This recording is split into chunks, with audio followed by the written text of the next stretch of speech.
Panthers legend Greg Olsen and his family are continuing to give back to the Charlotte community through their foundation, the Heartest Yard, which supports families of children born with congenital heart disease. Olsen spoke with WCNC Charlotte's Ashley Stroehlein about the foundation's upcoming event and what the Charlotte community means to him. You mentioned this community. You're still very much a part of the Charlotte community past your playing career. Your foundation has raised over $4 million, but to be able to give back to those that have went through something that your family has went through, what does that mean to you and your family? You know, it just brings us such purpose. It really puts a why on everything that we've gone through, everything that TJ has gone through. You know, we've made it clear from the beginning that none of this is about us. None of this is necessarily about TJ or the Olsen family.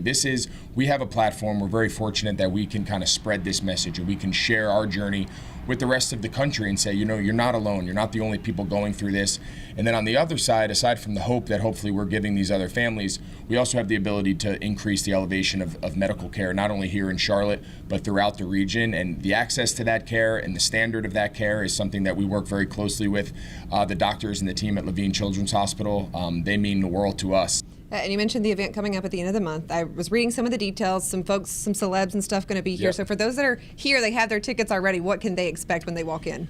Well, first of all, for anyone who hasn't eaten here at Steak 48, which I don't know if there's anyone left in Charlotte who hasn't eaten here, you know, you're just, with or without the event, you're going to come and have a great dinner with great service and a great atmosphere and drinks and steaks and food. We're going to have a lot of guys, former teammates of mine, local celebrities, national celebrities, sponsor groups that we've worked with for a long time. It just really should be a really intimate, a fun, you know, 200, 250 people.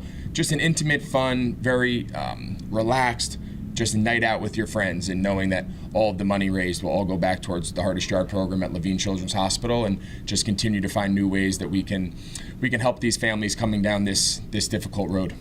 And I want to talk about you for just a minute, because you just wrapped up your first season in the booth calling games. So making that transition from on the field to now calling games. But what has that been like for you, and how much did you enjoy it? Yeah, I feel a lot more comfortable standing like this. I've done this a few more times than maybe in years past. You know, I really enjoyed it. It was really a fun experience for me.